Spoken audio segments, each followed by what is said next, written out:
Hi ಎಲ್ಲೋ ವಿದ್ಯಾರ್ಥಿಗಳೇ. So ಎಲ್ಲರೂ ಕೂಡ ನರ್ಸಿಂಗ್ ಇನ್ ಕನ್ನಡ ಯೂಟ್ಯೂಬ್ ಚಾನಲ್ಗೆ ಸ್ವಾಗತ ಸುಸ್ವಾಗತ.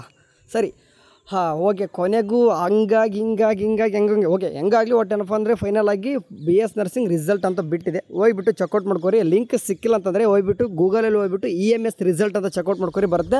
ಇಲ್ಲ ಡೈರೆಕ್ಟ್ ಲಿಂಕ್ ಬೇಕಪ್ಪ ಅಂತಂದರೆ ಇಲ್ಲಿ ಕಾಣಿಸ್ತಿದೆ ನೋಡಿ, ಇಲ್ಲಿ ಡೈರೆಕ್ಟ್ ಲಿಂಕ್ ಏನಿದೆ ಅಂತಂದರೆ ಕೊಟ್ಟಿದ್ದೀನಿ, ಈಗ ಅಲ್ಲಿ ವಾಟ್ಸಪ್ ಚಾನಲ್ ಕೊಟ್ಟಿದ್ದೀನಿ. ಈ ಲಿಂಕ್ ಪ್ರೋ ಚೆಕ್ಔಟ್ ಮಾಡ್ಕೊರಿ. ಈ ಸ್ಟಾರ್ಟಿಂಗ್ ಸಿಕ್ಕಾಪಟ್ಟೆ ಸರ್ವರ್ ಬರ್ತದೆ ಅಂತ ಹೇಳ್ತೀನಿ ನೋಡಿ, ಸರ್ವರ್ ಬಿಸಿ ಬರ್ತದೆ.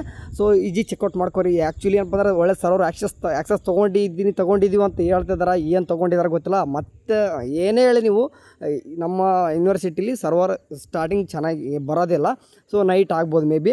ಸೊ ಏನೇ ಆಗಲಿ ಆಲ್ ದ ಬೆಸ್ಟ್, ಎಲ್ಲರೂ ಕೂಡ ಚೆಕ್ಔಟ್ ಮಾಡ್ಕೊರಿ ಆಯಿತಾ. ಸೊ ರಿಸಲ್ಟ್ ಎಲ್ಲರೂ ಕೂಡ ಚೆನ್ನಾಗಿರುತ್ತೆ ಅಂದ್ಕೊಳ್ಳೋಣ. ಸೊ ಹಂಗೆ ಅಪ್ಪಿತಪ್ಪಿ ಏನಾಗಿದ್ರು ಕೂಡ ವರಿ ಮಾಡ್ಕೋಬೇಡಿ. ಸರಿ, ಹೋಗ್ಬಿಟ್ಟು ಚೆಕ್ಔಟ್ ಮಾಡ್ಕೊರಿ. ಓಕೆ, ಲಿಂಕ್ ಡೈರೆಕ್ಟಾಗಿ ವಾಟ್ಸಪ್ ಚಾನಲ್ನ ಕಮೆಂಟ್ ಬಾಕ್ಸಲ್ಲಿ ಕೊಟ್ಟಿರ್ತೀನಿ. ಹೋಗ್ಬಿಟ್ಟು ಇಲ್ಲ ಅಂತಂದ್ರೆ ವಾಟ್ಸಪ್ಪಲ್ಲಿ ಸರ್ಚ್ ಮಾಡಿದ್ರು ಕೂಡ ಈ ರೀತಿ ಸರ್ಚ್ ಮಾಡಿರಿ, ನಿಮ್ಗೆ ಸಿಗುತ್ತೆ ಲಿಂಕ್. ಅಥವಾ ಗೂಗಲ್ ಹೋಗ್ಬಿಟ್ಟು EMS ರಿಸಲ್ಟ್ ಅಂತ ಚೆಕ್ಔಟ್ ಮಾಡ್ಕೊರಿ, ಬರುತ್ತೆ. ಸರಿನಾ? ಹೋಗ್ಬಿಟ್ಟು ಚೆಕ್ಔಟ್ ಮಾಡ್ಕೊಂಡು ಗೊತ್ತಿದೆ. ಹಂಗೆ ಸಿಂಪಲಾಗಿ ರಿಜಿಸ್ಟ್ರೇಷನ್ ನಂಬರ್ ಹಾಕಿ ನಿಮ್ಮ ಯಾವುದು ಇರ್ತದೋ ಅದು ಸೆಲೆಕ್ಟ್ ಮಾಡ್ಕೊಂಡು ಜಸ್ಟ್ ಕೊಟ್ಬಿಟ್ರೆ ಸಾಕು, ರಿಸಲ್ಟ್ ಶೋ ಆಗಿಬಿಡ್ತದೆ.